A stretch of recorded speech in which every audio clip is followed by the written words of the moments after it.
Bonsoir, messieurs et dames. Merci de nous rejoindre à ce JDS, ce journal dimanche au soir, qui sera aujourd'hui marqué par 6 sujets. 28e édition du FESPACO, la cérémonie d'ouverture c'était hier. Nous la revivrons à travers un bref résumé. Nous recevrons la seule réalisatrice burkinabé en compétition pour les talents d'or de Yenega, Apolline Traoré. Et puis atelier national de validation de l'avant-projet de loi portant promotion immobilière au Burkina Faso. Certains promoteurs immobiliers avec claqué la porte. Nous les avons reçus à ce journal dimanche au soir. Nous recevrons sur le même sujet Arsène Dabiré, directeur des affaires juridiques et du contentieux au ministère de l'Habitat et de l'Urbanisme. Et enfin, sport, 22e journée de Ligue 1. Le RCK et l'AS Police se quittent sur un score nul et vierge. Le décryptage dans la dernière ligne droite de ce rendez-vous avec Claude Romba. C'est donc tout pour ce qui est du déroulé de ce rendez-vous JDS, dont la première des rubriques est celle culture.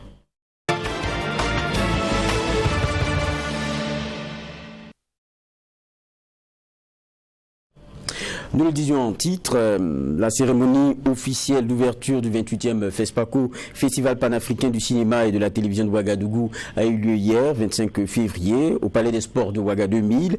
Les différentes prestations des chorégraphes et artistes ont émerveillé plus d'un et cela portait la signature de Serge Aimé Koulibaly, une cérémonie ponctuée de discours sur laquelle nous revenons avant un échange ici. Quel spectacle, quelle chorégraphie savamment orchestrée et parfaitement exécutée à cette cérémonie d'ouverture du FESPACO 2023. Une cérémonie riche en son et en lumière. Tous les ingrédients étaient réunis pour célébrer en grande pompe la fête du cinéma africain. Et justement, les artistes burkinabés et étrangers se sont succédés et ont tenu en haleine le public. Que dis-je, les festivaliers sortis massivement pour être témoins de l'événement.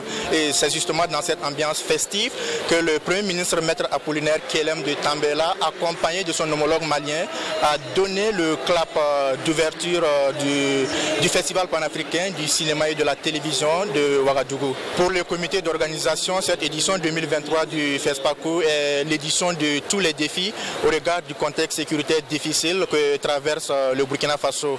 Cinéma d'Afrique et culture de la paix, c'est le thème de cette 28e édition.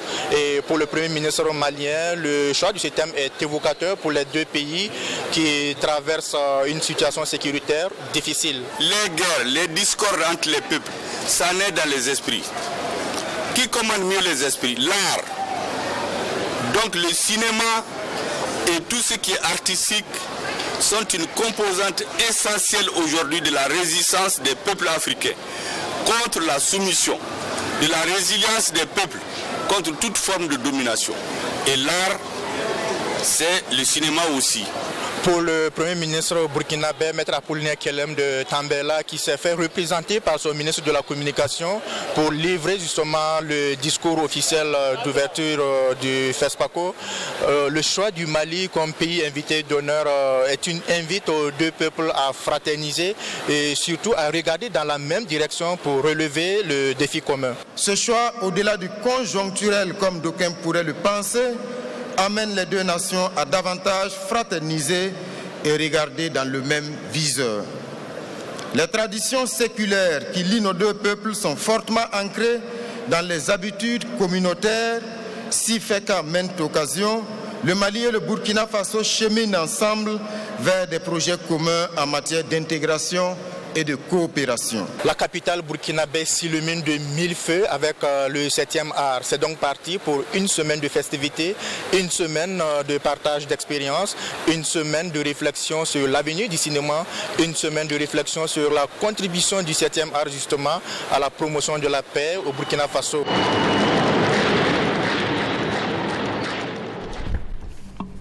Retour sur ce plateau, nous l'annoncions en titre. Elle représente l'espoir du Burkina Faso à cette 28e édition du FESPACO. Apolline Traoré est cinéaste et productrice burkinabé. Elle va tenter de remporter le 3e étalon d'or de Yenega du pays des hommes intègres après ceux d'Idrissa Ouedraogo en 91 et Gaston Kaboré en 97. bonsoir. Bonsoir. C'est un plaisir de vous recevoir. Merci de m'avoir. Donc, on sait que vous entrez du Festival de Berlin, C'est ça. où Syrah a remporté le prix du public et du meilleur film fiction dans la section Panorama, à ce festival qui est quand même de catégorie A. Il faut le préciser. La dernière fiction d'un Burkinabé à Berlin, c'était Samba Traoré, avec le réalisateur Idrissa Ouedraogo. Qu'est-ce que tout cela, et il y a 30 ans, il faut le préciser, qu'est-ce que cela représente pour vous? Je suis extrêmement fière, d'autant plus que Idrissa est celui vraiment qui m'a introduit dans le cinéma africain après mon retour et qui m'a guidé mes premiers pas. Aujourd'hui, si je le succède à Berlin, je suis très fière. Autant plus que ce film a été extrêmement difficile à mettre en boîte. On a eu toutes les péripéties du monde. On a toujours des péripéties encore par rapport à ce film-là. Et aujourd'hui, j'ai tenu à rentrer, à ne pas finir le Festival de Berlin parce que le FESPACO était extrêmement important pour moi.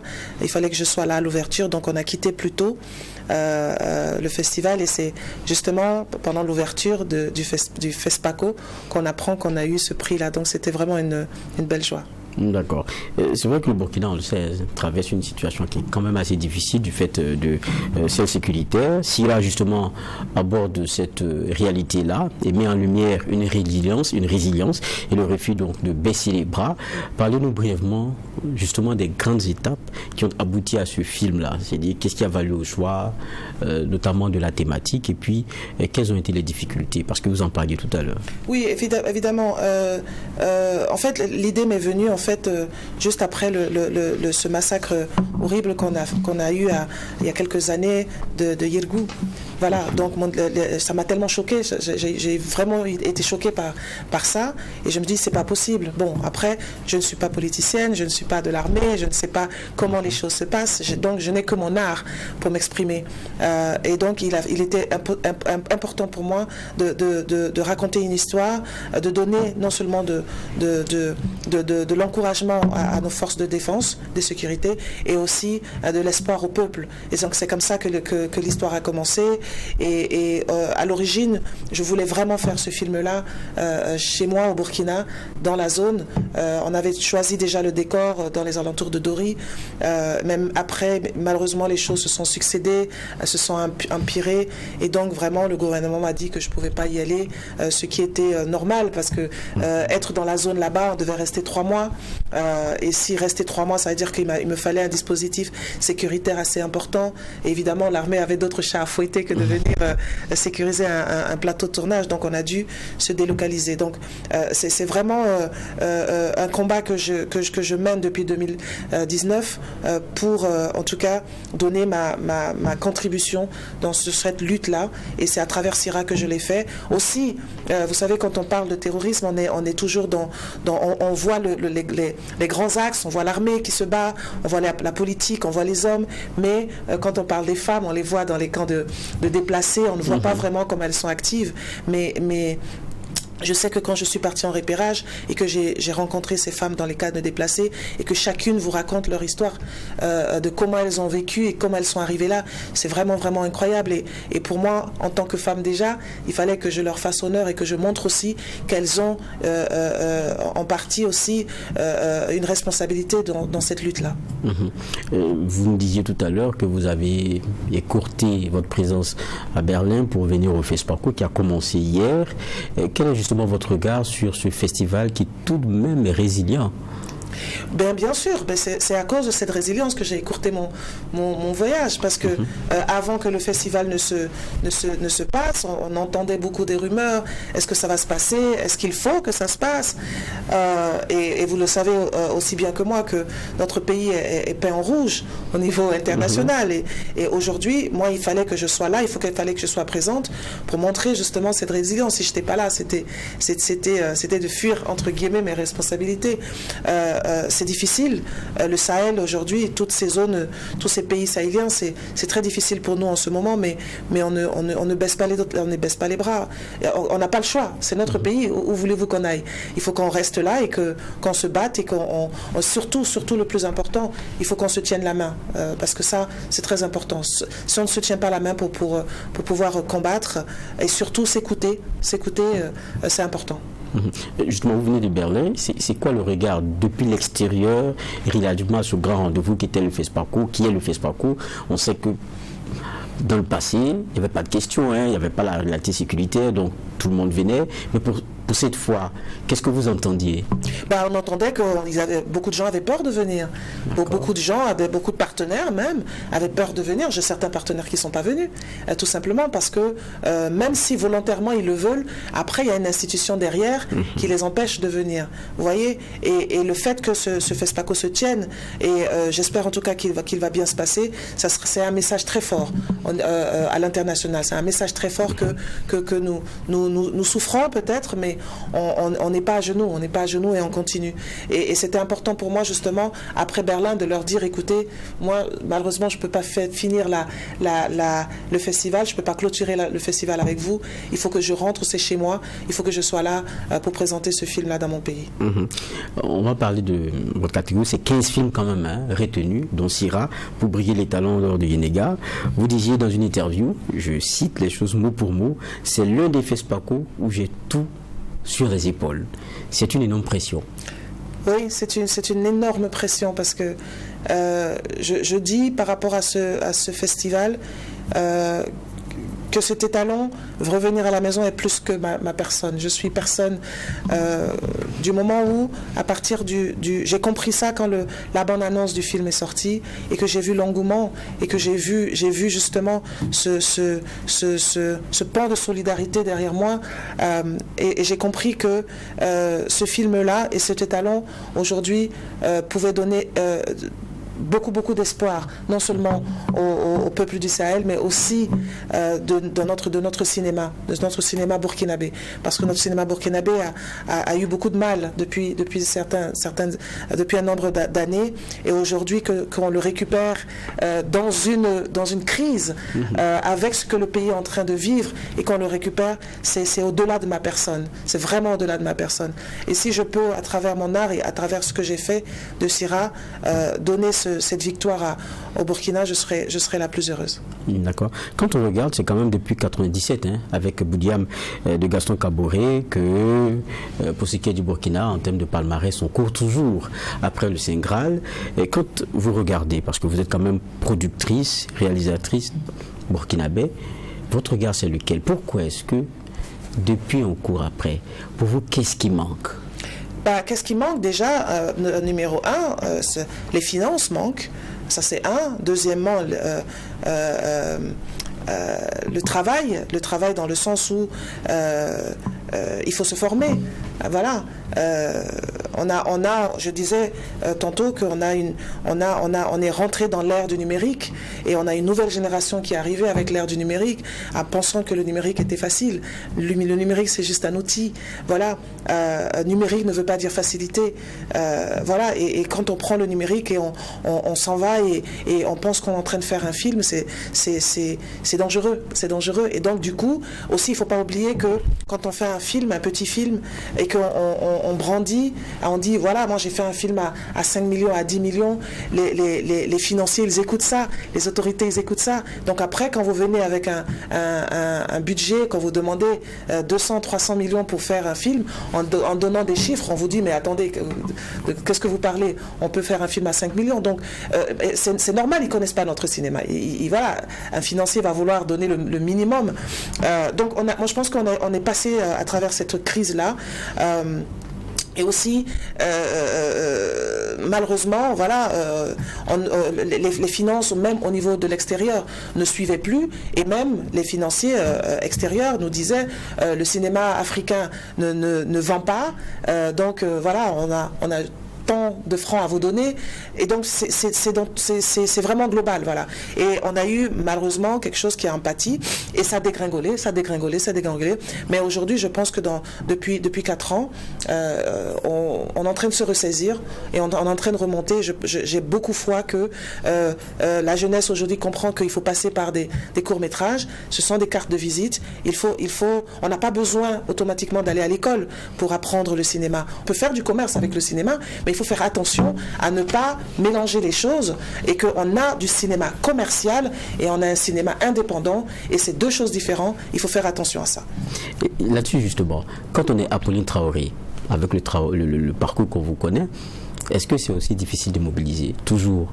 Est-ce qu'il y a cette confiance naturelle ou bien c'est toujours un combat? C'est toujours un combat, que je sois Apolline Traoré, ça me fait 23 ans de carrière, mais à chaque film, c'est un combat perpétuel. À chaque film, il faut courir, à chaque film, il faut batailler. C'est vrai que peut-être dans certaines institutions, c'est un peu plus facile parce qu'ils ont déjà travaillé 2-3 fois avec moi, donc ils connaissent mon parcours, ils connaissent ce que je suis capable de faire, mais après, il faut toujours monter, plus un budget, il faut que le budget continue à monter, et donc j'ai passé 3 ans à chercher les financements de ce film-là. Donc, c'est pas que je prends une histoire et puis je donne un scénario et puis tout le monde me donne l'argent. Non, c'est une bataille perpétuelle. C'est extrêmement difficile. C'est pourquoi je dis, avant de rentrer dans ce métier, il faut vraiment l'aimer et il faut aller petit à petit. Pour que quelqu'un vous donne de l'argent pour aller faire votre film, il faut que vous lui prouviez que vous êtes capable de le faire.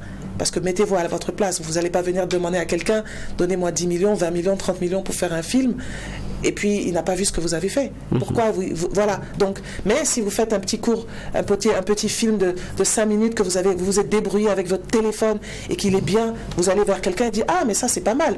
Que je peux vous donner de l'argent ?» Mais c'est comme ça qu'on commence. C'est comme ça que j'ai commencé. C'est comme ça que ma génération, on commence. Voilà. Mais donc, même si je suis Apolline Traoré, où je suis, bah, je cours et je me bats, je tape les portes pour encore avoir des financements parce que c'est vraiment pas facile. Et puis, la thématique aussi de ce FESPACO cette année, le Burkina qui traverse une situation sécuritaire difficile, je le rappelais déjà en début d'échange, que peut justement son cinéma, parlons du cinéma burkinabé, dans le renforcement de la résilience? Et puis est-ce que on reconnaît, je parle des autorités, ce rôle-là justement à ce cinéma-là? Ok, qu'est-ce qu'on peut déjà? Je pense que je ne suis pas la seule burkinabé qui a fait un film déjà sur cette résilience. Je pense que j'ai mon grand frère Boubacar Diallo qui a aussi un film sur ce sujet-là. J'ai aussi mon petit frère Seydou Bondaoné qui a aussi un film sur ce sujet-là. Il y a des courts-métrages aussi sur ce sujet. C'est notre manière en fait de combattre, voilà, et de donner notre point de vue. Et je pense qu'après ce FESPACO, après tous ces films qu'on aurait fait, j'espère que en tout cas que le gouvernement va voir aussi nos efforts et qu'ils comprennent que ça c'est aussi notre contribution et que le cinéma est une vitrine extraordinaire et très très très forte pour changer les mentalités. On peut utiliser notre média pour changer beaucoup de choses et j'espère que chacun va comprendre ça et que nos autorités comprendront qu'à travers aussi nos images, comme on le dit, une image vaut mieux que 1000 mots. Et à travers ce que nous faisons, il y a beaucoup de choses qu'on peut changer et j'espère que en tout cas, on comprendra ce que nous sommes en train de faire. Merci Apolline Traoré d'être passé et puis j'espère que la prochaine interview c'est parce que vous aurez eu les talons d'or de Yenega. Et on est derrière au soutien d'ailleurs. Merci beaucoup. Merci d'être passé. On va poursuivre ce JDS au journal du dimanche au soir. Le ministère de l'Urbanisme qui a posé les pieds dans le plat sur les affaires du foncier et de l'habitat. Il faut rappeler qu'il s'est tenu à Ouagadougou un atelier pour réformer donc le domaine. Les promoteurs immobiliers se sont donc braqués parce qu'ils n'étaient pas forcément contents de la façon dont les choses étaient menées, de la dynamique qui était enclenchée notamment par l'autorité sur la promotion immobilière. Nous les avons reçus. Nous allons avoir un échange tout à l'heure avec la partie du ministère de l'Urbanisme. Mais avant, on va poser le sujet avec ce reportage. Attention, Président, ne faites pas exploser la bombe foncière. Président, nous sommes avec vous. Ne tombez pas dans le piège. Voici entre autres les pancartes arborées ce vendredi par les manifestants qui disent s'opposer à l'atelier de validation de l'avant-projet de loi sur la promotion immobilière. Un mouvement soutenu par l'association des promoteurs immobiliers du Burkina APIB qui du reste a quitté la salle des travaux en signe de protestation. Cet avant-projet de loi est une entorse grave à la liberté d'entreprise, principe prévu et garanti par les textes OHADA. L'avant-projet de loi va créer une déchirure du tissu social car elle dénie aux propriétaires terriens le droit de céder cette terre à la clé des peines d'emprisonnement pouvant aller jusqu'à 10 ans de prison et de lourdes peines d'amende. Cet avant-projet de loi interdit à tout citoyen de construire un habitat, quel que soit le type ou le lieu, sans un recours préalable au ministère de l'Urbanisme, des Affaires foncières et de l'Habitat, sous peine de sanctions allant jusqu'à la démolition aux frais du citoyen. L'Association des promoteurs immobiliers du Burkina estime par la même occasion que l'avant-projet de loi sur la promotion immobilière ne répond pas aux besoins des populations. Cet avant-projet de loi est identique à tout point de vue à la précédente et qui avait été combattue par la population burkinabé. Cet avant-projet de loi instaure un système de monopole de l'État, des collectivités territoriales et des sociétés d'État.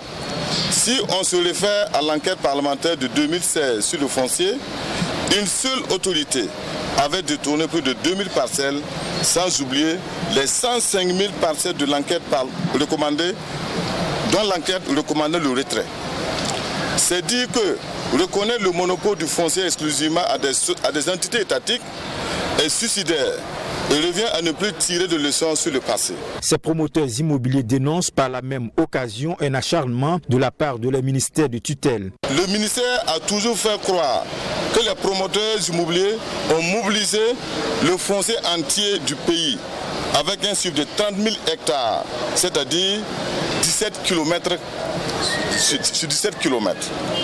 Vous comprendrez que ces affirmations visent intentionnellement à monter l'opinion publique contre les sociétés agréées de promotion immobilière qu'ils font exprès de confondre au morcelaire des terres appelées généralement non loties, une pratique qui existait depuis les années 60 et qui aurait pris l'ampleur jusqu'à aujourd'hui. En attendant qu'une suite ne soit donnée à cette affaire, l'Association des promoteurs immobiliers du Burkina APIP entend relayer l'information à l'ensemble de ses partenaires.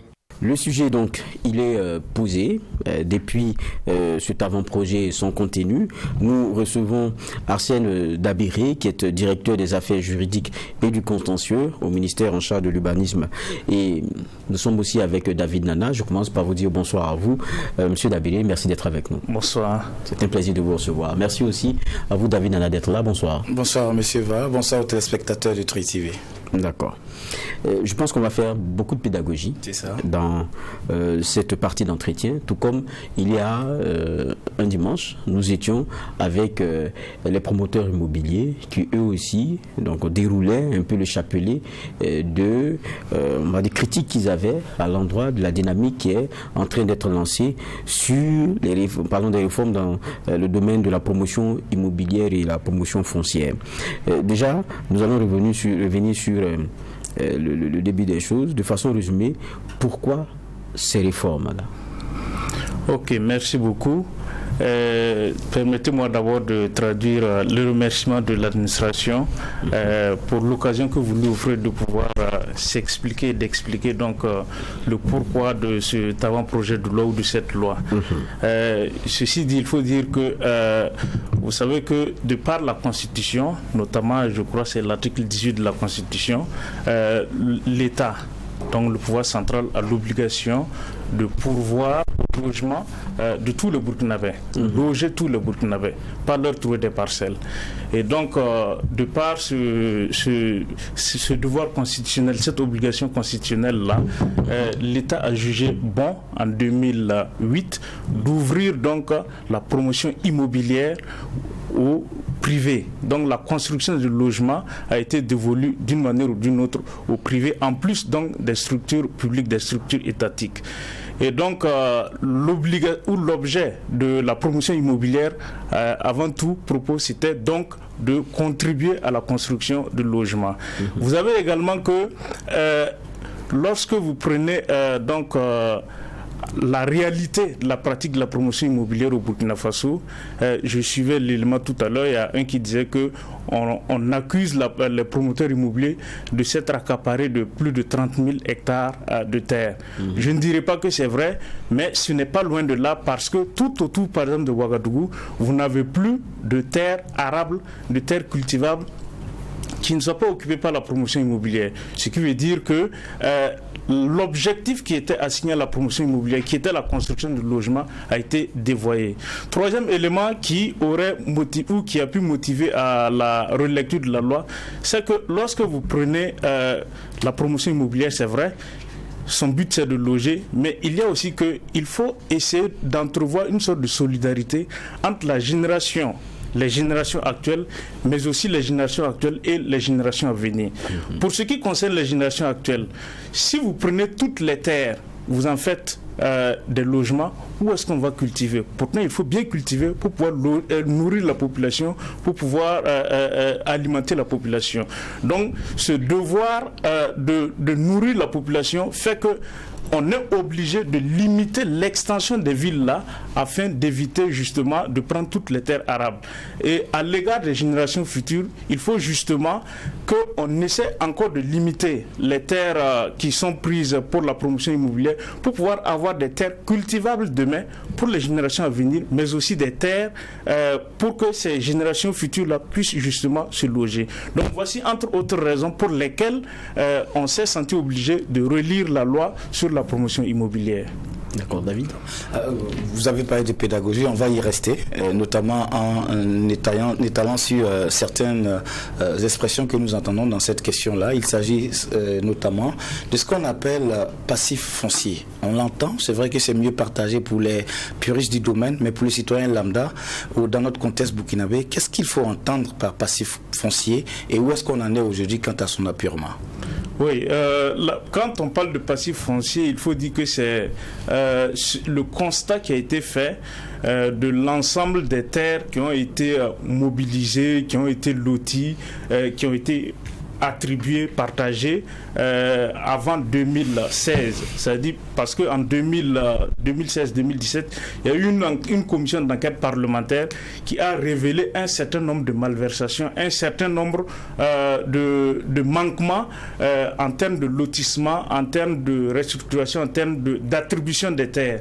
Et donc, je pense que c'est à cette enquête parlementaire-là, il est ressorti qu'il y avait un peu plus de 105 000 parcelles, voilà, qui avaient été attribuées d'une manière ou d'une autre qui n'était pas assez correct. Donc c'est cet ensemble-là qui constitue ce qu'on appelle le passif foncier, les doubles attributions, les attributions multiples et ainsi que ceux-là qui se seraient octroyés 400-500 parcelles. Donc c'est ça qui constitue le passif foncier. Mais je pense que ce dossier a été traité en deux volets.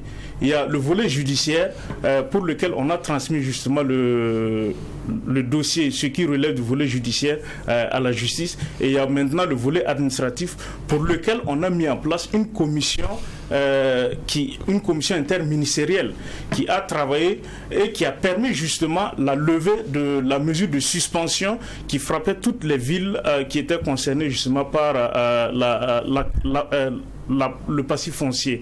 On a levé donc la suspension en 2018 mais les villes de Ouagadougou et de Bobo-Dioulasso n'avaient pas pu faire le travail, ce qui a fait qu'on a maintenu la suspension en ce qui concerne ces deux villes et on a travaillé, mais toujours est-il que le travail qui a été poursuivi s'est terminé, mais n'a pas été terminé à la satisfaction générale dans la mesure où certaines données qui devaient être rendues par les commissions qui étaient installées au niveau départemental ou au niveau communal n'ont pas été rendues, si bien que on a dû poursuivre le travail par les services du ministère en charge de l'urbanisme. Mais aujourd'hui, je puis dire qu'il y a quelque chose de disponible et rien que la semaine dernière ou semaine surpassée, si je ne m'abuse, le ministère s'est encore penché là-dessus et pour dire que d'ici là, le dossier sera ressuscité, entre guillemets, et retravaillé pour être finalisé.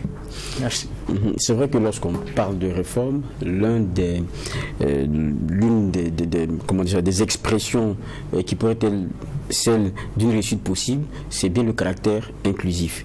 On a reçu ici les promoteurs immobiliers, ils ont dit que pour ce qui est de la démarche, le caractère inclusif, ils ne l'ont pas vraiment senti.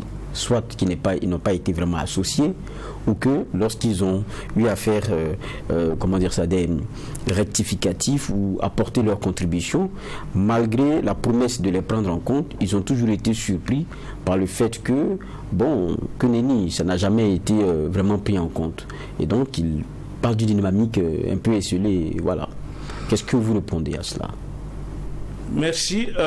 À cette inquiétude ou à cette question, j'aimerais pouvoir dire deux choses. Allons-y. La première des choses, c'est que lorsqu'on parle d'inclusion, cela suppose qu'on est l'ensemble des parties prenantes à une activité donnée.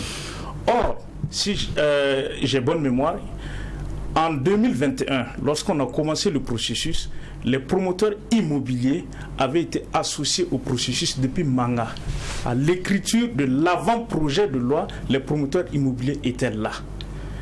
Chose inhabituelle d'ailleurs, parce que, quoi qu'on dise, l'écriture d'une loi, lorsqu'il s'agit d'un projet de loi, c'est de l'apanage du gouvernement, de l'exécutif du pouvoir central. Mais on peut décider, et ça a été le cas en 2021, d'associer donc les partenaires et autres. Lorsque vous prenez le rappel de la loi, deuxième élément, donc on a rappelé la loi en 2022, fin 2022. Ceux-là qui avaient été associés à l'écriture de la loi en 2021, notamment certains départements ministériels, aucun de ces départements, hormis donc le ministère en charge de l'économie et des finances et le ministère en charge de l'administration du territoire, n'a pris part, hormis donc ces deux départements. Tout naturellement, les promoteurs immobiliers aussi n'ont pas été associés à la réécriture à Koudougou, parce que en décembre, fin décembre 2022, on est reparti après avoir appelé la loi à Koudougou pour essayer d'ajouter quelques éléments mineurs. Je dis bien éléments mineurs parce que quand on prend le texte de loi tel qu'il est sorti des travaux de Manga auxquels les promoteurs immobiliers ont pris part, il n'y a pas eu grand-chose qui a été ajouté, notamment la définition de la promotion immobilière, les obligations des promoteurs immobiliers ou des parties au contrat. Rien n'a été ajouté fondamentalement à cela. Mieux, lorsque nous sommes venus le 10 février dernier, il vous souviendra qu'il y a eu l'atelier national de validation de cet avant-projet de loi. À cet atelier national de validation, les promoteurs immobiliers ont été invités. Ils y étaient. Mais quand ils sont venus, pour commencer, ils ont tenu à présenter ce qu'ils ont appelé motion, ou motion, si je ne m'abuse, et ils se sont retirés. Malgré tout, malgré leur retrait donc... Et la motion portait sur quoi ? Non, ils ont dit qu'ils n'étaient pas d'accord avec la façon de conduire les choses et qu'ils avaient préparé un document, un mémorandum qu'ils voulaient transmettre au ministère en charge de l'urbanisme pour qu'il essaie d'examiner. Séance tenante, lorsqu'ils ont transmis donc ce mémorandum, puisqu'ils voulaient que ce soit examiné, à chaque pas de l'atelier national, les participants avaient connaissance, puisqu'on donnait lecture du contenu du mémorandum aux participants qui analysaient et qui décidaient si oui ou non il faut prendre en compte ce qui est dit dans le mémorandum. Donc de bout en bout, c'est vrai que les promoteurs immobiliers n'ont pas été associés à Koudougou, à l'écriture de l'avant-projet de loi, mais là, c'est pas eux seulement. Tous les autres départements qui avaient été associés auparavant avaient été exclus. Mais cette fois, à l'atelier national de validation, les promoteurs immobiliers ont été invités, ils sont venus, ils ont boycotté, ils ont refusé de participer. Mais malgré tout, ce qu'ils ont proposé, ça a été examiné et on a essayé de voir ce qu'on pouvait prendre en compte, ce qu'on ne peut pas prendre en compte, on a laissé tomber. Parce qu'on n'est pas en train de faire une opposition, hein, on parle aussi de ce qu'ils ont laissé entendre lorsqu'on les a reçus aussi, et ce ne serait pas juste de notre part de ne pas relancer aussi par rapport à ce qui a été dit. À Manga, ils ont fait des propositions que selon eux, ces propositions n'ont même pas été prises en compte. Et puis aussi dans ce que vous dites, il faut qu'on soit clair aussi, hein, il faut qu'on soit précis dans ce que vous êtes en train de dire, il n'y avait pas une obligation de l'État de les associer, c'est bien cela? Non. Non. Donc on est clair là-dessus au moins, Geoffroy. Il n'y avait pas une obligation de l'État au stade de l'écriture. Mais est-ce que ça ne pose pas problème, d'autant plus qu'on est dans un processus de développement et aujourd'hui, les 2D, développement durable, veut que toute décision qu'on doit prendre au niveau gouvernemental, qu'on puisse associer aussi les acteurs? Justement. Mais c'est pour cela qu'on les a invités à l'atelier national de validation. L'atelier national de validation. En clair, oui. Ce que vous dites, on prend des dispositions, des réformes qui concernent un secteur, l'un des acteurs aussi qui pèse et qui compte, vous dites on n'a pas forcément besoin de lorsqu'on écrit, mais quand on veut valider, lorsqu'on veut valider, on vient parce que la validation, c'est du fait accompli, hein. C'est vous voulez pas. Là, ça passe par la loi du nombre. Vous voulez dire que c'est comme ça? Non, il n'y a pas de vote. Mais on sait comment ça fonctionne les questions de validation. Quand vous êtes mis en minorité, c'est fini. Non, rassurez-vous, je vous donne un exemple. Vous voyez les ordres professionnels ou les professions qui gravitent autour de la construction. En 2021, on a voulu adopter les textes qui portent agrément, octroi d'agrément justement dans ces professions.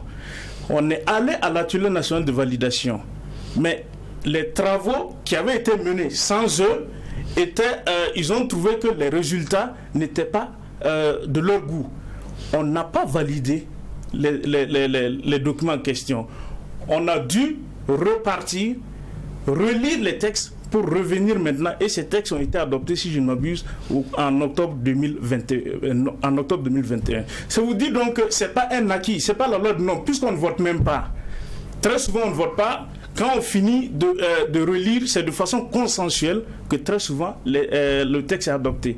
Donc, quand ils disent qu'ils n'ont pas été associés, je rappelle, très souvent, quand vous prenez le processus d'écriture d'une loi, c'est à l'atelier national de validation qu'on appelle tous les acteurs.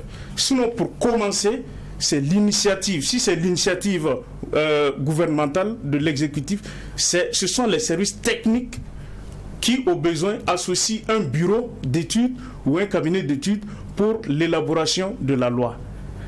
C'est plus tard maintenant, lorsque on a atteint une certaine maturité de la chose, qu'on associe maintenant les autres acteurs. Et c'est ce qui a été fait. Là, on est en train de parler de démarche. Ça peut être critiqué ou pas, mais dans tous les cas, c'est le choix de la dynamique qui est la vôtre. C'est le process que vous avez voulu. Maintenant, ça peut faire objet de critiques. Hein. Plusieurs procès sont possibles, mais c'est ce que vous avez choisi. Une autre question? Peut-être que pour avancer, parce que visiblement, on ne pourra pas tout éplucher en termes de questions, mais si on revenait même sur la disposition, donc cette disposition qui fait une scission entre la promotion immobilière et la promotion foncière, c'est vrai, c'est une loi, mais de l'avis de certaines personnes, bon, c'est pas toujours perçu. Pour un citoyen lambda, qu'est-ce qu'il faut entendre concrètement, de façon terre à terre, simple, qu'est-ce que cette loi-là implique exactement? En termes de distinction entre promotion immobilière et promotion foncière ou bien... Oui, parce qu'on a dit désormais pour la promotion immobilière, il faut faire la part des choses entre... Je reprends pour ce qui a été dit. On exclut désormais la promotion foncière de l'activité de promotion immobilière et n'autoriser la possibilité de lotir qu'aux personnes morales de droit public limiter les superficies aux fins de promotion immobilière à 25 hectares. Et aussi le quantum des sanctions. Voilà. Qu'est-ce que ça veut dire? Parce que de l'interprétation de certaines personnes, ça voudra dire que moi, le citoyen lambda, je ne suis plus en mesure de céder mes terres ou même de les vendre. Non, si je vais répondre à cette préoccupation et faire d'autres développements. Je dis, lorsque vous prenez la loi sur le régime foncier rural qui date de 2009, cette loi dit qu'il y a 3 propriétaires de la terre. Vous avez l'État, vous avez les collectivités territoriales et vous avez les particuliers. Et cette loi a établi le mécanisme par lequel le particulier peut se faire reconnaître le droit qu'il a sur les terres qu'il exploite et se faire reconnaître donc la possibilité de pouvoir vendre ou céder ou prêter ses terres, notamment à travers l'attestation de possession foncière rurale. À ce jour, aucune disposition de la loi, de l'avant-projet de loi sur la promotion immobilière n'interdit à un particulier de vendre une terre sur laquelle il dispose d'une attestation de possession foncière rurale. C'est une autre loi qui consacre ça.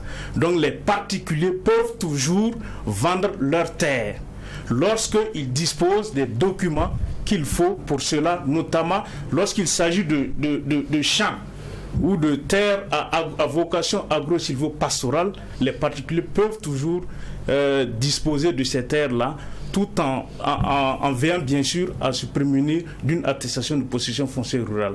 Ils peuvent même, au-delà de la vente là, donner ça en hypothèque.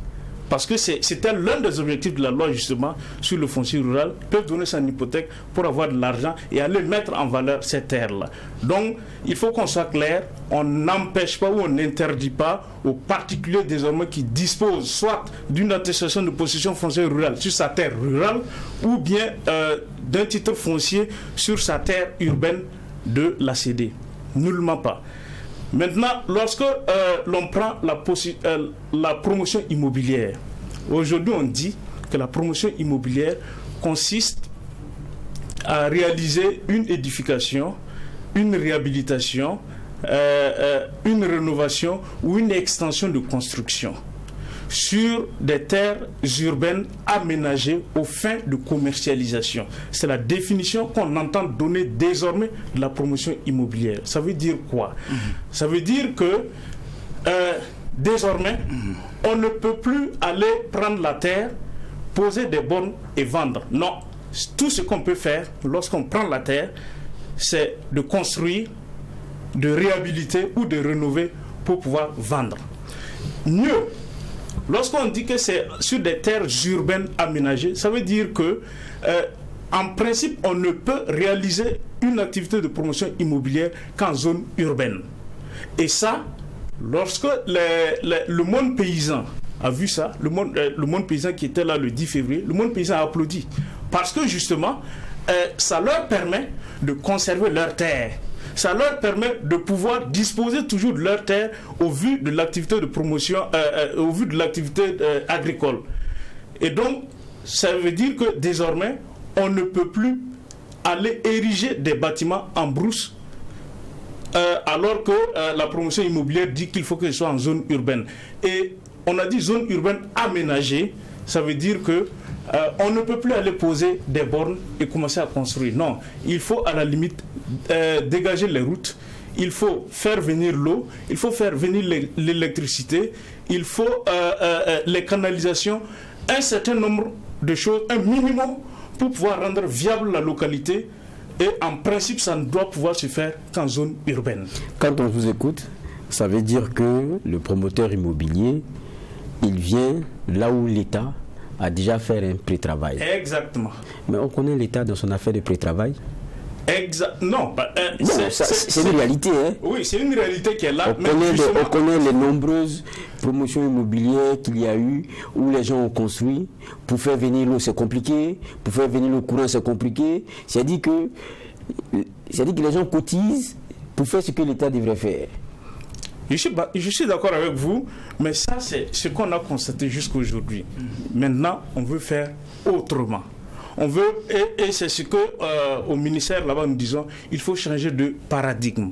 Vous voyez, avant ou jusqu'à aujourd'hui, on construit toujours des pavillonnaires, des villas pavillonnaires, des villas basses.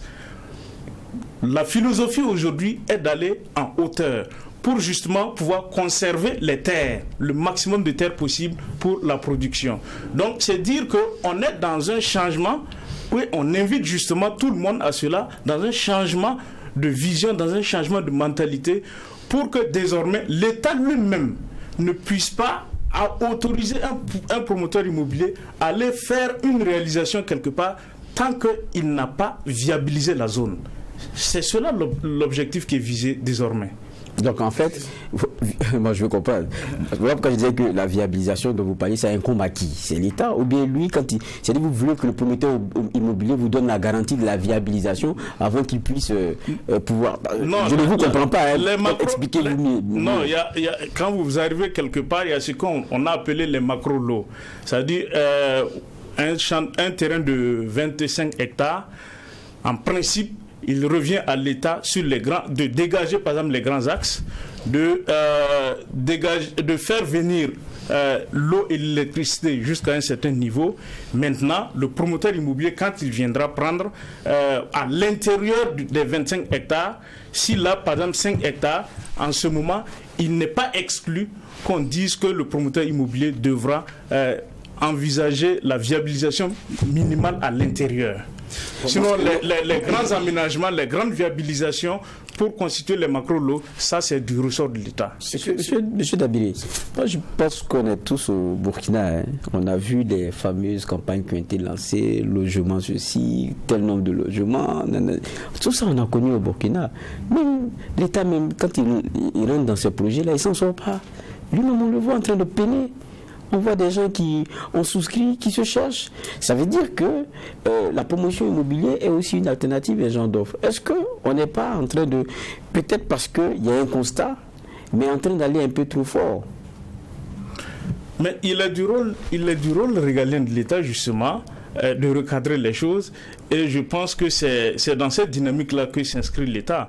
Et l'autre jour, je disais à un groupe à un promoteur immobilier, à un syndicat d'enseignants qui était là, que on a l'habitude de dire que l'erreur est humaine, mais c'est persévérer dans l'erreur qui est diabolique. Donc, justement, il y a eu certainement des bévues, des manquements de par le passé du fait de l'État, mais il faut à un moment donné arrêter ce spectacle désolant-là pour pouvoir continuer de l'avant. Et je pense que c'est la dynamique qui est enclenchée à ce jour. Et justement, le problème ici, c'est quand vous parliez de ces promoteurs immobiliers, je ne sais pas si j'ai la bonne information, mais dans leur processus, lorsqu'ils veulent viabiliser, il y a des obligations que l'État leur impose. Il y a notamment viabiliser les zones qu'ils occupent avant même de vendre les parcelles. On les a reçus ici. Il y a même des dossiers pour lesquels les délais ne sont même pas respectés au niveau du ministère. Ils l'ont dit ici. Parfois, c'est 1 mois, mais on va au-delà de 1 mois pour répondre à leurs attentes, si bien qu'ils n'arrivent pas à aller au bout du processus. Maintenant, vu de cet angle-là, est-ce que finalement, on n'est pas en train de créer une certaine spéculation? Parce que visiblement, pour que l'État vienne viabiliser, comme l'a dit M. Var, c'est pas demain la veille. Quand on regarde comment nos États fonctionnent, déjà qu'en ville même, parfois pour des simples rues, mais Dieu seul sait combien de temps ça met. Mais justement, si vous estimez que c'est très coûteux, l'État même qui apparemment est un peu mieux loti que les promoteurs immobiliers, s'il n'arrive pas à le faire, c'est une façon de raisonner. Quid alors du promoteur immobilier? C'est du reste la raison pour laquelle, jusqu'à ce jour, il y a des promoteurs immobiliers qui ont obtenu toutes les autorisations, je dirais, nécessaires dans un certain délai. Mais allez-y aujourd'hui voir, est-ce que l'obligation minimale qui leur a été imposée, à savoir la viabilisation, est-ce que cette viabilisation a été faite? Je ne crois pas. Voilà pourquoi je dis, on est dans un changement de paradigme aujourd'hui. L'État veut justement reprendre la main parce qu'il a constaté que le souhait qu'il avait émis, qui était d'appeler les promoteurs immobiliers à l'aider dans le travail là, ce souhait-là n'a pas été atteint. Voilà pourquoi il veut reprendre la main pour essayer d'aller un peu dans le bon sens. Moi, je continue pour enfoncer un peu le coup, parce que prenons seulement Ouaga. Le nombre de non-lotis, ça veut dire des quartiers de la capitale qui attendent des minimums, c'est dit électricité, caniveau ou quoi que ce soit, qui sont des quartiers habités, d'où on sort et d'où certains même fonctionnaires sortent pour aller au travail, et certains du privé. Là-bas, l'État n'a même pas encore commencé.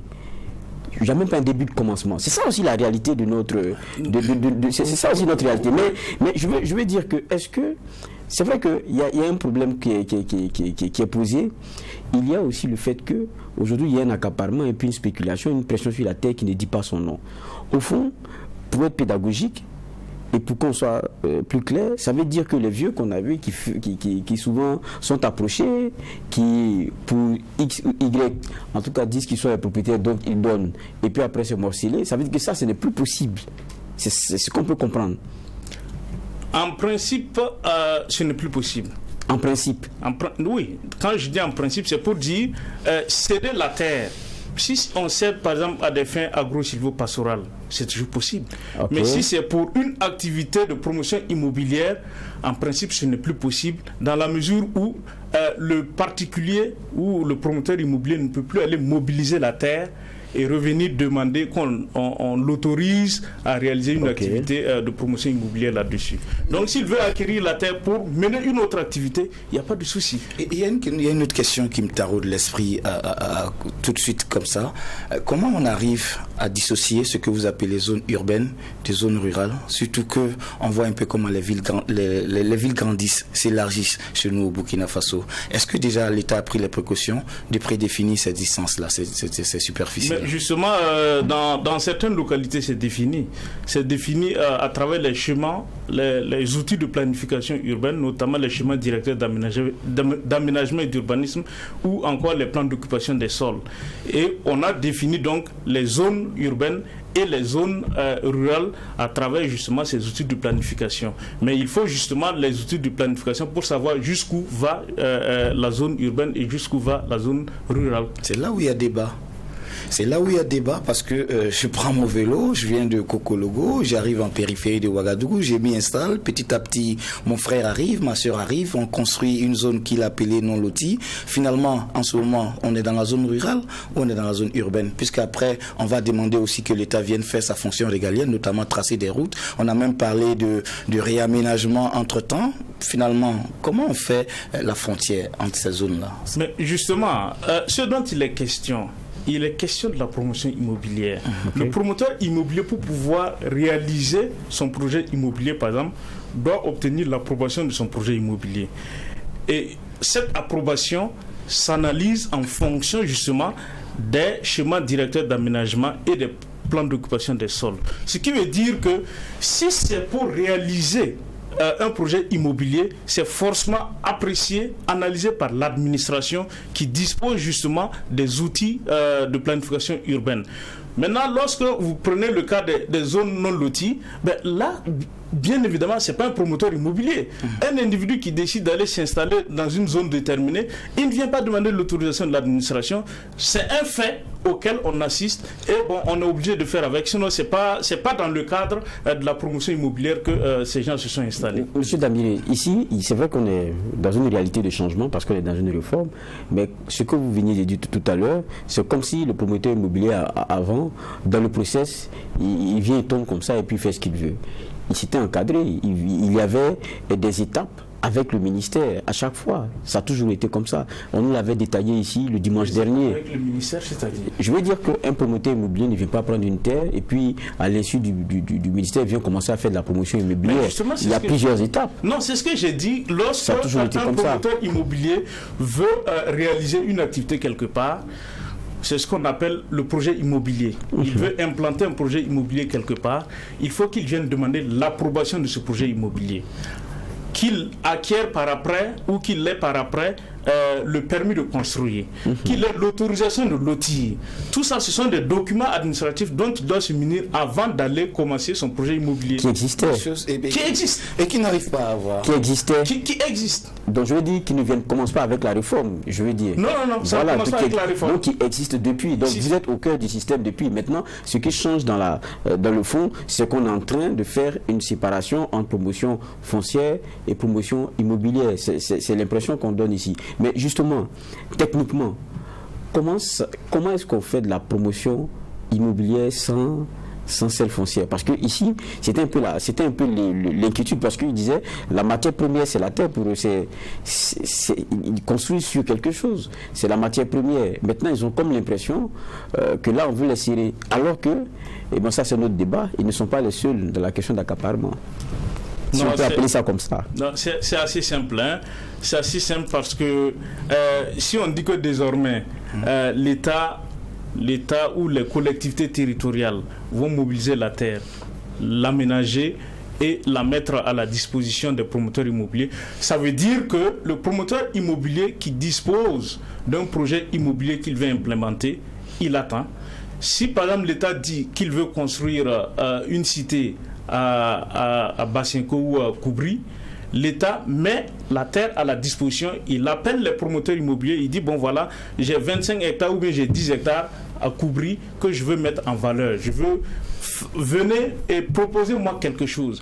Si un promoteur immobilier a déjà un projet immobilier qui puisse être logé dans la zone, il postule, s'il est retenu, il a la terre, il va aller maintenant commencer à réaliser son projet immobilier.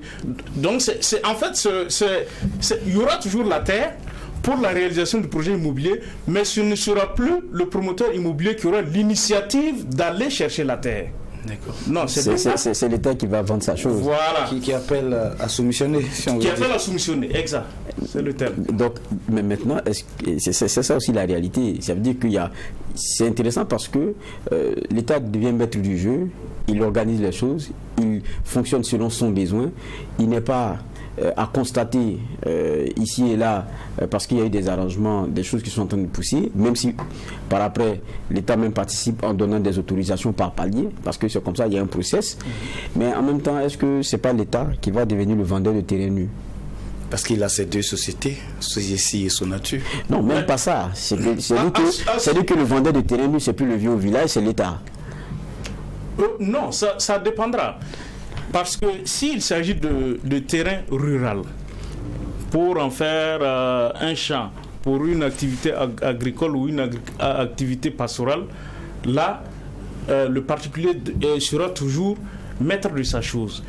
Mais si on est en zone urbaine et on veut faire de la promotion immobilière, c'est seulement l'État ou les collectivités territoriales qui aménagent maintenant leurs terres et mettent à la disposition des promoteurs immobiliers. Une question là-dessus, justement, sur ce point-là. On a vu les enquêtes parlementaires, mais ce qu'elles ont livré sont ahurissants.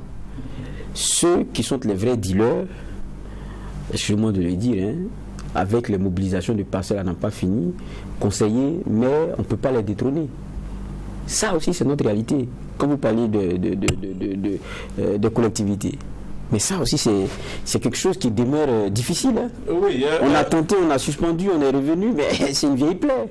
Oui, je suis d'accord avec vous sur ce point, mais permettez-moi de vous dire que lorsque vous prenez justement cette enquête dont les résultats n'ont pas été rendus publics, l'une des recommandations, lui il parlait de 25 hectares, c'est une recommandation justement de la CEP, de la commission d'enquête parlementaire.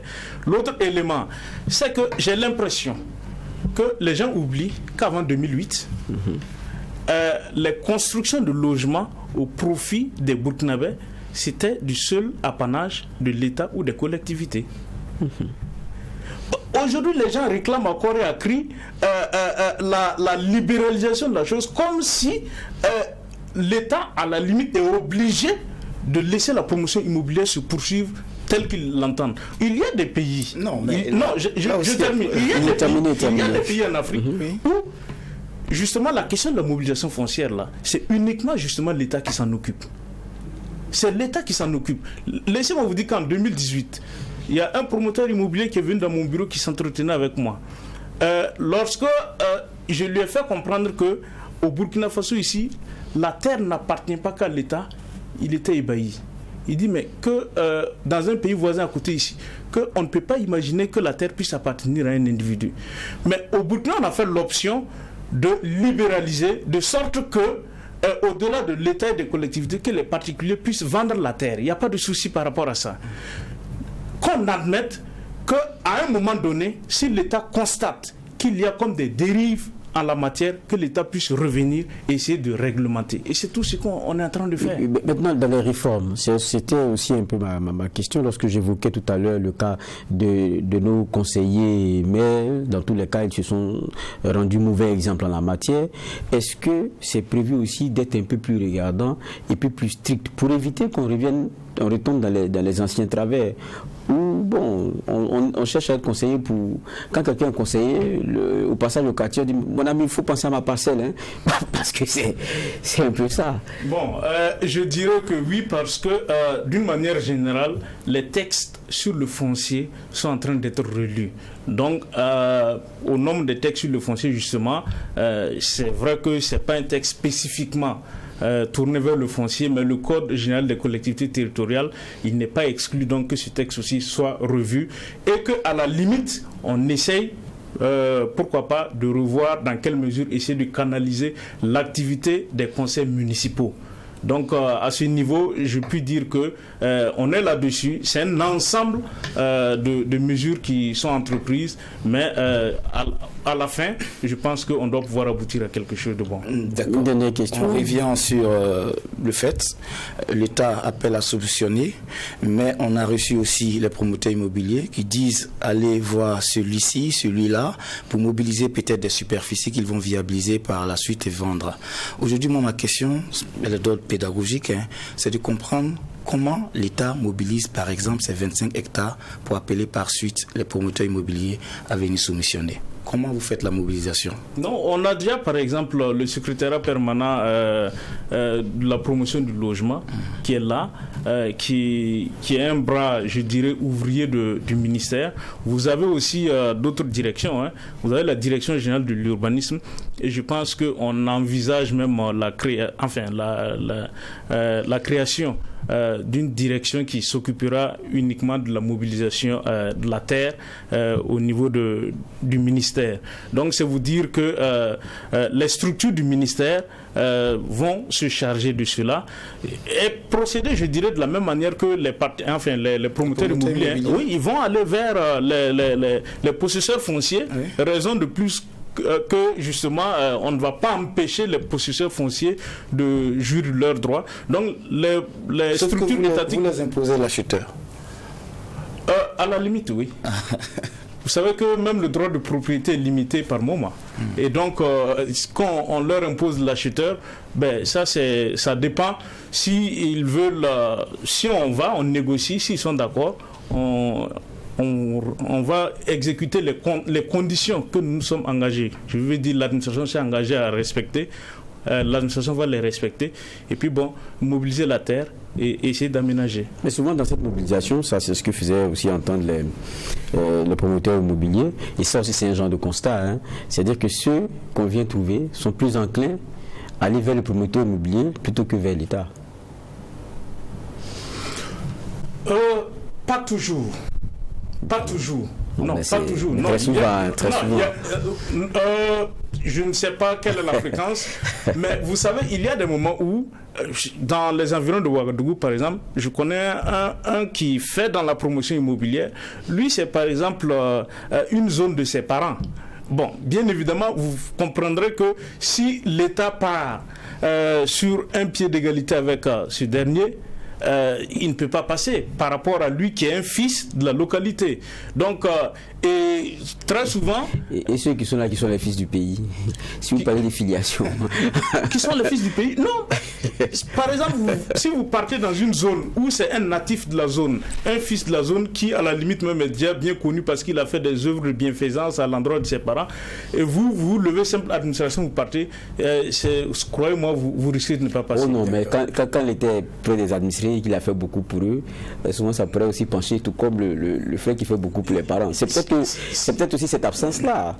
Parce que vous êtes là, vous demandez une route depuis, ça ne vient pas, vous demandez un camion, ça ne vient pas. Et puis quand on vient, c'est pour vous chasser, pour prendre des terres, ça devient un peu compliqué. Non, vous savez, l'État, lui, son devoir social, c'est à l'endroit de toute la population.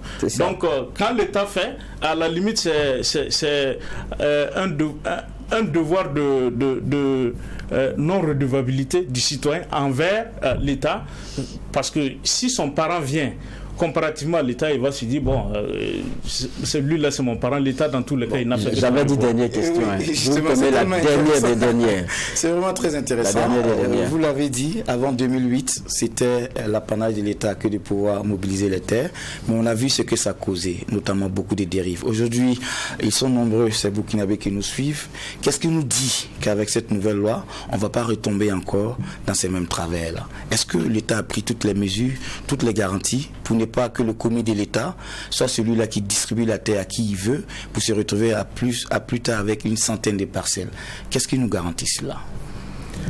Je dois pouvoir dire que, pour commencer, c'est vrai, il y a eu des malversations avant 2008, quand c'était exclusivement l'État ou les collectivités qui assuraient la chose. Mais ce n'est pas évident qu'après 2008, lorsque les promoteurs immobiliers sont arrivés dans la danse, ce n'est pas pour jeter l'anathème sur qui que ce soit la situation là soit moindre que celle qu'on a vécue avant 2008. C'est-à-dire que la situation ne se soit pas empirée. Ce n'est pas évident. Mais c'est que vous ne communiquez pas, vous ne donnez pas les chiffres, nous on ne sait pas, nous on se base sur les faits. Il n'est pas du rôle de l'État de sortir accuser les gens. Ah mais... Bon, maintenant, qu'est-ce qui peut être fait ou qu'est-ce qui sera fait pour assurer cela? Je pense que c'est, entre autres, à travers les instruments qui sont mis en œuvre, ainsi que les textes, justement, parce que les textes, c'est parce que les textes permettaient certaines choses qu'on en est arrivé là. Aujourd'hui, par exemple, on dit que le particulier ne peut plus faire de la promotion foncière. La promotion foncière ne relevant maintenant que de l'État ou des collectivités territoriales. Ce qui veut dire qu'en principe, l'extension ou l'expansion que nous constatons au niveau des terres là sera un peu réglée. Également, lorsque je parle des structures qu'on a mises en place, vous avez la transformation de la Direction générale de contrôle des opérations d'aménagement et de construction, qu'on appelait DGC-OAC, qui a été transformé justement en Office national de contrôle des aménagements et des constructions, ONCAC, et qui a été transformé justement en EPE, établissement public de l'État à caractère administratif. Ce qui veut dire qu'on lui a donné, on a donné à cette direction-là un peu plus de force, un peu plus de pouvoir pour pouvoir traquer justement les contrevenants aux dispositions de la loi sur la promotion foncière, du code de l'urbanisme et de la construction, de l'ensemble des dispositions qui ont trait justement à la construction et à l'urbanisme. Donc vous avez une structure qui a été mise en place, vous avez un dispositif législatif qui est en train d'être relu et d'être recadré, et je pense que cet ensemble-là doit pouvoir permettre d'atteindre l'objectif voulu. Merci en tout cas, merci à vous Arsène Dabiré d'être passé sur notre plateau pour parler de ce qu'on appelle une bombe, celle foncière, que en tout cas on sent, pour lequel on sent des dynamiques de désamorcer, parce que c'est important, ça devient très difficile, il faut tenter en tout cas, il faut apporter des solutions et c'est important. Et on voulait comprendre la dynamique dans laquelle aujourd'hui nos autorités sont. Et c'était avec Arsène Dabiré, directeur des affaires juridiques et du contentieux au ministère de l'Urbanisme et de l'Habitat. En tout cas, merci d'être venu. Merci. Merci aussi à vous, David Nana, d'être passé sur le plateau. Ça a été un plaisir. Plaisir partagé. Bonne suite aux téléspectateurs. Et la suite, justement, c'est le sport. Et c'est maintenant.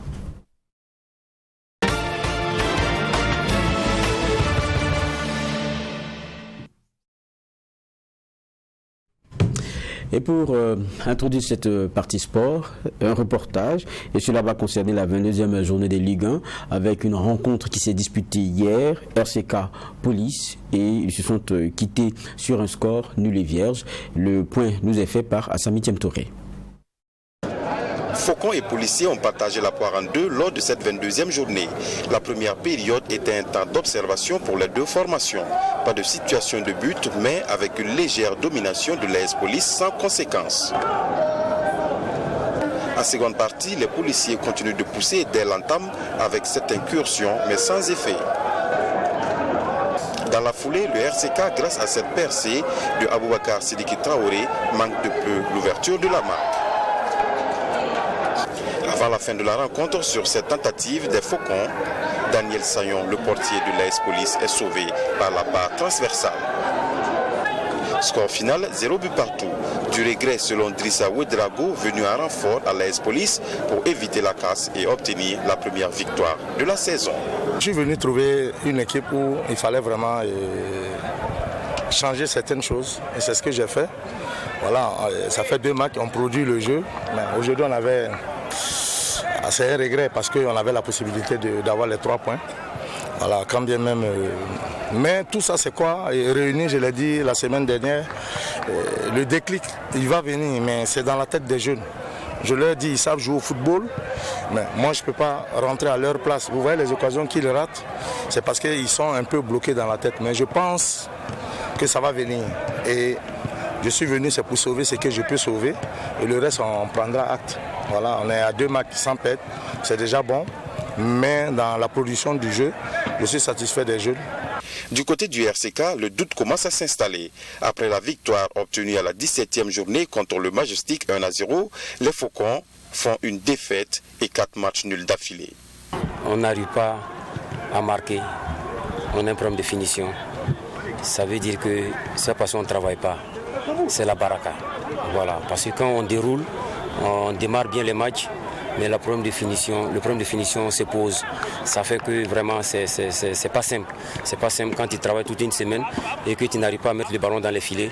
Et vraiment, c'est de continuer à travailler et dire qu'un jour le déclic viendra. Sinon, vraiment, c'est pas simple quand on a lu les matchs nuls comme ça. À l'issue de cette 22e journée, l'URC4 totalise 34 points et l'AS Police 8 points. Je suis rejoint par Claude Romba, avec qui on anime et on échange sur les questions sportives. Bonsoir Claude. Bonsoir Geoffroy, en tout cas ravi d'être là et puis bonne fête du cinéma. Ah oui. À nous tous. Ah oui, bonne fête du cinéma. En tout cas, on souhaite la bienvenue à tous les festivaliers et que voilà, les talons de Yenega restent au Burkina. Évidemment, avec Apolline qu'on a réussi ici. J'adore son film, en tout cas. Le scénario qui nous est présenté, en tout cas, je ne l'ai pas encore vu, mais avec tout ce qu'on dit autour, et puis, franchement, je lui dis que j'ai hâte de voir ce film. Et puis bon, le professionnalisme qui a été mis derrière, tout le monde en parle et je pense que c'est mon coup de cœur pour les talents du Yenega cette saison. Évidemment, et puis elle vient avec prix du public quand même de la Berlinade, c'est pas rien. C'est pas rien. Voilà, festival catégorie A, en tout cas, ça veut dire ce que ça veut dire. Je la soutiens, ce n'est pas... Parce que tu es burkinabé, non. Burkinabé, c'était pas du chauvinisme, mais je la soutiens parce que je pense que l'histoire qu'elle relate, et puis bon, pour tout le travail qu'elle fait depuis longtemps pour le cinéma, cette dame-là qui a accepté d'être dans ce milieu, on dit d'homme, et que bon, voilà, elle fait du bon boulot, et je pense qu'elle mérite en tout cas de soulever un peu, de soulever les talons du Yenega pour le Burkina. En tout cas, il y a longtemps que le Burkina n'a pas encore reçu ce trophée, et je pense que bon. En tout cas, c'est tout ce qu'on va lui souhaiter, et on va rester derrière, on va prier, soutenir. Voilà, ça c'est le bon point. On a eu un 0-0 tout à l'heure. Bon, ouais, match assez insipide, mais bon. Insipide. On a beaucoup de rencontres comme ça aussi quelquefois dans notre championnat. Tout à fait, je pense que les gens sont gagnés par la fatigue. C'est ça, les entraîneurs qui disent ne pas comprendre les scores et qui voient le manque de motivation chez leurs joueurs. Mais eux au moins ils ont terminé le match. Parlons de la SEC. C'était vendredi. Tout à fait. Eux, ils ont décidé de jouer une dizaine, quinzaine de minutes et puis après, bon, on arrête le match parce qu'on n'est pas payé. Mais je pense que c'est quand même une honte pour le football burkinabé, surtout que depuis quelques semaines, ou en tout cas, je pense qu'après le début de la saison, il y a eu ce projet qu'on appelle FIFA Plus, qui permet donc à un pays comme le Burkina Faso de voir ses matchs être retransmis en direct, en streaming, de partout le monde, et que les gens vont regarder, et je pense qu'on parlait donc d'une audience de près de en tout cas de plusieurs millions de qui suivent, d'internautes qui suivent le championnat burkinabé, surtout pour il y a des gens qui suivent parce qu'ils veulent recruter et tout ça. Donc c'était un projet de la FIFA aujourd'hui. Donc plusieurs matchs du Burkina sont du championnat national sont en direct et en intégralité sur streaming, et là ce match était prévu également aussi pour être filmé par FIFA Plus, et on se retrouve dans une situation où bon, le match commence à peine commencé et ça s'arrête avec une équipe de première division qui vient avec 7 joueurs. C'est vrai que le règlement prévoit, en tout cas pour le minimum pour commencer un match, c'est 7. En dessous de 7, on ne peut pas jouer. Donc à 7, on peut jouer. Mais là, la SEC de Koudougou a commencé le match à 7 joueurs, ce qui était normal. Ensuite, il y a un joueur qui s'est blessé, on va dire ça comme ça, et qui ne pouvait plus reprendre la partie. Du coup, ça a entraîné évidemment l'interruption de la partie. Donc les arbitres étaient obligés de mettre fin à la partie. C'est vrai qu'on va attendre l'homologation de la Ligue de football professionnel, mais bon, tout porte à croire qu'on s'en va vers une décision de tapis vert qui va permettre donc à l'AS Douanes d'engager 3 points et d'avoir plus 1 au goal différentiel, parce que c'est un peu ça le tapis vert. Maintenant, je pense qu'on est vraiment déçu de voir de tels comportements. Maintenant, à qui la faute, on peut le dire. C'est vrai que les joueurs sont fautifs parce que quand vous vous engagez dans un club, il y a cette question de discipline qu'il faut respecter, et ça fait partie de la discipline. On peut faire la grève, on peut la faire autrement, et là, ne pas jouer, ou en tout cas jouer, et en même temps aussi la SEC a un peu joué avec les textes. Il faut dire que l'équipe a joué avec les textes parce que là, ils évitent un forfait. Parce que vous savez que dans le règlement, 2 forfaits, vous êtes rétrogradé. Donc ils évitent en même temps, ils évitent un forfait et ils vont vers le tapis vert. C'est vrai que les joueurs, le match est joué, le match a été interrompu, donc ça évite le forfait, ça évite, mais ça laisse beaucoup d'interrogations. Les joueurs aussi, est-ce qu'on peut jeter l'anathème sur des joueurs qui disent qu'ils ne mangent pas depuis un certain temps et qu'ils ont été abandonnés à leur sort, ils sont à près de 2 mois d'arriérés de salaire, les dirigeants, on ne les voit plus. On a vu le président de la SEC de Koudougou qui dit que c'est vrai que je dirais la grève a commencé avant qu'il ne quitte Koudougou. Et dès lors qu'il avait appris ça, les joueurs réclamaient les arrêts de salaire sans quoi il ne ferait pas le déplacement de Ouagadougou. Il a enlevé 1 million de sa poche pour essayer de calmer la situation. Donc les joueurs ont pris le million et arrivé à Ouagadougou. Donc au niveau des vestiaires, il y a eu également une scission. Il y a un certain nombre de joueurs qui ont dit que bon, tant qu'on ne donne pas l'argent, ils ne jouent pas. Et d'autres ont préféré jouer. Et donc c'est cette partie qui a préféré jouer qui est montée sur le terrain. Et après il y a eu un qui s'est blessé. Voilà. Et donc conséquence, on a oublié d'arrêter le match. La SEC va certainement perdre sur tapis vert. L'AS Douanes va certainement gagner sur tapis vert. Mais in fine, c'est le football burkinabé qui perd. Maintenant, le cas de discipline, comment il faut régler ce problème-là? Est-ce qu'il faut sanctionner les joueurs? Mais un joueur qui dit qu'il a faim, qu'il ne mange pas, qu'est-ce qu'on fait? Et puis, ensuite, on regarde aussi, il y a des solutions qui sont trouvées. Il faut que le président lève de sa poche, c'est du mécénat pratiquement.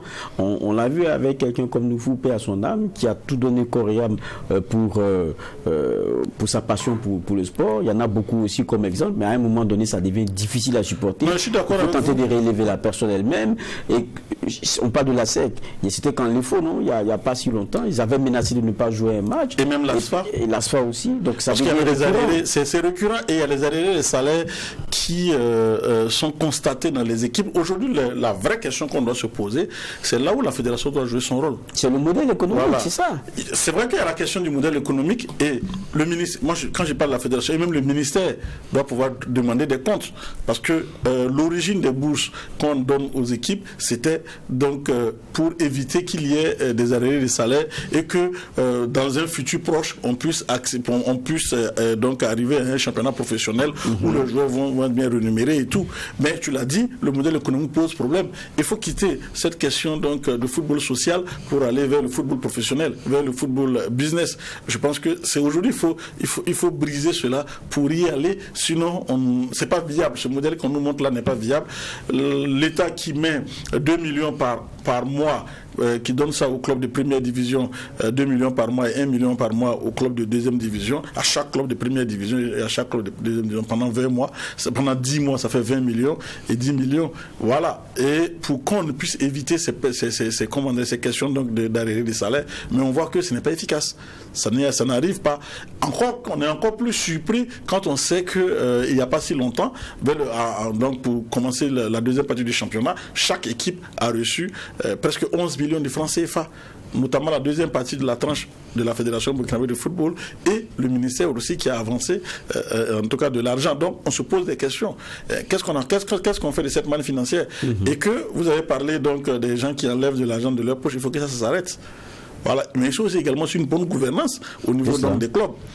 Donc je pense que ici, pour moi, il appartient, à mon avis, dans cette situation qui est en train donc de s'ouvrir, hein, il n'est pas exclu que certains clubs aussi emboîtent le pas à la SEC. En ce moment, qu'est-ce qu'on fera? Est-ce qu'aujourd'hui, on voit Salitas qui se plaint? Ils ont parfaitement raison. Parce que vous avez vu ce match de la Dougou face à Salitas sur ces installations qui accrochent Salitas 0-0 et qui joue donc le match contre l'AS Douanes qui est prétendant au titre et qui qui va gagner facilement 3 points. Je ne pense pas que si on jouait dans ces conditions-là que l'AS Douanes allait perdre, parce qu'on voit les forces de l'AS Douanes, mais rien n'est exclu parce qu'on restait en football. Et également aussi l'AS Douanes aussi peut se plaindre. On avait quand Malo se plaindre parce qu'il a travaillé pendant une semaine, il voulait jouer. En plus, il y a aussi un autre challenge qui est derrière. Vous avez un garçon comme Michel Batiobo qui est donc qui a réalisé un doublé la semaine dernière et qui est dans une bonne dynamique, qui est à un but donc de rattraper Salih Bagaté qui est le meilleur buteur actuellement du championnat. L'occasion était belle également pour lui du classement des buteurs s'il avait réussi donc à peut-être faire un doublé. Donc vous voyez que dans tous les cas, tout le monde perd. Salitas se plaint, il perd, l'AS Douanes se plaint, elle perd, et la faute à qui? Parce que la SEC ne joue pas le jeu.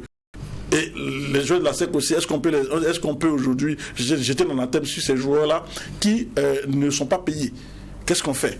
Je pense qu'il appartient donc au ministère et à la fédération de poser le problème, et pourquoi pas que chacun se regarde et qu'il dise parce que on a vu les faux, il y a des arriérés de salaire, l'ASFA, il y a des arriérés de salaire, on dit que ça a été tout le temps, on dit c'est réglé, après vous apprenez que ce n'est pas réglé. Donc finalement, on ne sait plus à qui se fier dans ce brouhaha-là, donc ça devient difficile. Si la SEC l'a fait, vous l'aviez dit tantôt, les faux, on a dû parlementer et négocier jusqu'à ça s'est dégoupillé au dernier moment. L'ASFA a failli ne pas voyager, aller à Bobo Dioulasso, c'est pratiquement le dernier jour parti. Donc du coup, on peut se poser des questions où, à un moment donné, la SEC a franchi le Rubicon, mais peut-être après c'est à qui le tour? Est-ce que les faux n'en fera pas autant? Est-ce que la SAN n'en fera pas autant, ou en tout cas les clubs qui sont dans cette situation-là ne feront pas aussi, et donc du coup le niveau donc du championnat va baisser. Vous l'avez dit, on a vu un match 0-0 assez insipide et tout, mais voilà, ça fait que ça tue un peu cet engouement-là, et il faut véritablement dénoncer. À mon avis, c'est assez révélateur, c'est une situation qui est révélatrice d'un grand malaise, et il serait donc je dirais qu'il ne serait pas bien de ne pas prendre cet avertissement-là au sérieux, et que les gens puissent véritablement se pencher sur cette question de la SEC de Koudougou, parce que, à mon avis, on n'est pas encore sorti de l'ornière, et que sûrement, dans les jours à venir, des choses vont encore se passer. Et donc, il appartient pour moi, non au ministère qui injecte de l'argent, de chercher à comprendre. Vous ne pouvez pas mettre de l'argent pour qu'il n'y ait pas des arriérés de salaire, et il y a des arriérés de salaire, et le ministère ne saisit pas la fédération pour essayer de comprendre. La fédération, elle aussi, qui doit pouvoir emmener son championnat à un certain niveau, voit une situation pareille, doit pouvoir convoquer une conférence des clubs pour pouvoir comprendre la situation et, pourquoi pas, sévir. Et aujourd'hui, ce sont les joueurs aujourd'hui qui en pâtissent. Ceux qui sont les premiers acteurs, c'est eux qui en pâtissent, puisque là, ils ne sont pas payés.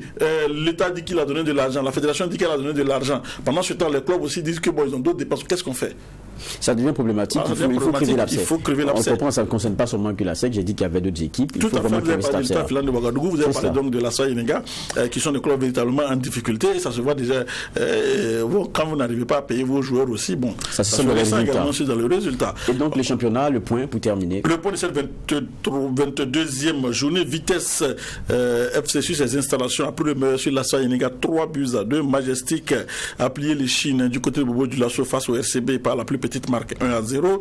Le Royal FC est tombé à domicile face à l'USFA 1-0. Ça fait du bien à l'équipe des militaires. L'AS Police et le RCK, vous l'avez vu au cours d'un match véritablement insipide, 0 partout. Le Real du Faso a été secoué mais a réagi et a su donc trouver l'énergie nécessaire face à la Sonabel, 1 but partout. La SFB donc enfonce un peu plus l'étoile filante de Ouagadougou dans l'abîme, 2-0. Salitas a eu raison de Raïbo FC dans le match des académiciens, 1-0 pour l'équipe de Salitas. Premier donc l'AS Douanes qui devrait avoir 50 points. On attend l'homologation. En attendant l'homologation, on peut considérer que l'AS Douanes a 47 points.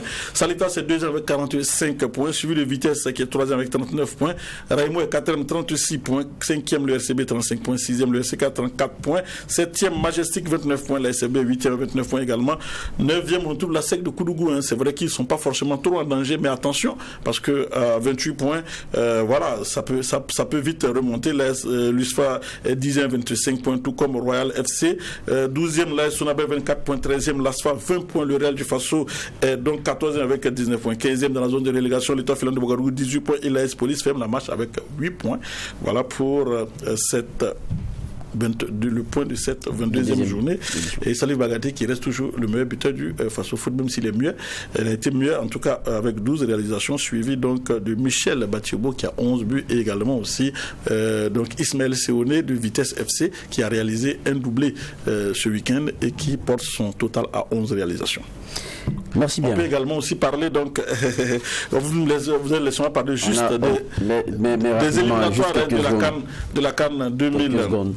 de la CAN, les éliminatoires de la CAN, on sait, le Burkina qui va affronter l'équipe des EPV du Togo, ce sera donc le 24 du côté donc du Maroc. Eh bien, on connaît donc le trio, le quatuor arbitral qui va officier cette rencontre. Il s'agit donc d'un quatuor sénégalais et c'est donc Maguette Ndiaye qui aura donc la responsabilité de diriger cette rencontre avec ses compatriotes El Hadj Malik Samba, premier assistant, Didier Djibril Kamara, deuxième assistant, Daouda Gaye, le quatrième assistant, et c'est un Marocain qui sera l'assesseur des arbitres. L'Ivoirien, quant à lui, William René Serré, sera lui le commissaire au match de cette rencontre le 24 mars, vendredi 24 mars, à partir de 19h du côté donc de Marrakech. Déjà, on avait vu Velud ce soir au stade municipal. Il sillonne en tout cas depuis quelque temps le championnat national. Présent, oui. Il semble que dans sa liste, il y aura des jeux du cru national. Les pré-convocations sont déjà parties. On attend donc qu'il dévoile officiellement sa liste. Il faut dire que ce match contre le Togo aussi, donc le Burkina peut prendre un grand pas vers la qualification. On va rappeler, le Burkina Faso est premier de son groupe B avec 6 points, suivi du Cap-Vert qui a 3 points, Eswatini a 1 point et le Togo aussi ferme la marche avec 1 point. Donc pour ce match, le Togo n'a plus droit à l'erreur. Il faut réagir face au Burkina Faso. Les États savent ce qu'il faut faire pour se qualifier avant l'heure. Il faut donc prendre au minimum 4 points et puis le tour est joué pour en tout cas, on verra tout ça le 24 mars prochain. En tout cas, merci bien Claude Lomba d'être passé. Merci à vous. Pour la partie sport de ce journal du dimanche soir, qui se referme d'ailleurs ici et maintenant. En tout cas, on va prendre congé de vous et ça a été un véritable bonheur d'avoir passé ces 1h30 avec vous. On prend congé de vous et d'ici dimanche prochain, portons-nous bien.